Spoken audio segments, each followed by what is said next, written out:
এক লোক চোখ দুটো বিক্রি করে হচ্ছে গ্রাম থেকে শহরে যান। তো ইতিমধ্যে এক লোকের সাথে দেখা হলো।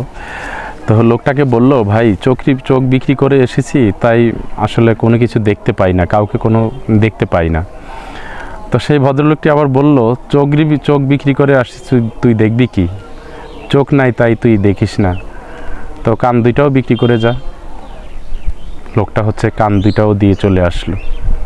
কান দুটি দিয়ে আসার পরে এখন মানে ভালো মন্দ সে কোনো কিছুই আর বুঝতে পারে না, মানে শুনতে পায় না, শুনতে না পারলে তো আর বুঝতে পারে না।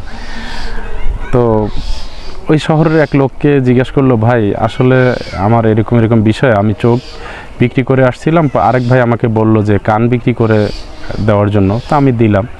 তো এখন মাঝে মধ্যে আমার হচ্ছে মনটা খুবই খারাপ লাগে। তো সেই ভদ্রলোক বলল যে খারাপ তো লাগবেই, কারণ তুই চোখ বিক্রি করে দিয়েছিস, কান বিক্রি করে দিয়েছিস, তো এই খারাপ লাগাটা ঠিক হয়ে যাবে যদি তুই হচ্ছে বিবেকটা বিক্রি করে দিতে পারিস।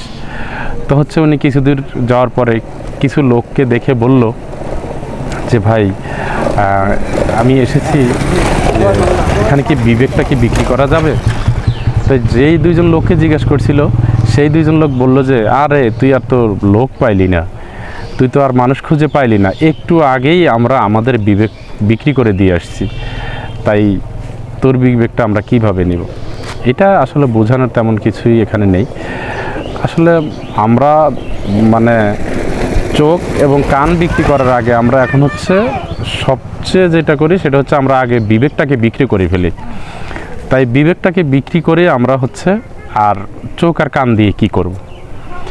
ওই ভদ্রলোক হচ্ছে মানে প্রথমে চোখ বিক্রি করলো নিজের প্রয়োজনে, তারপর হচ্ছে কান বিক্রি করলো মানুষের কথা শুনে, এরপরে লাস্টে গিয়ে উনি হচ্ছে বিবেক বিক্রি করার জন্য ডিসিশন নিয়েছে।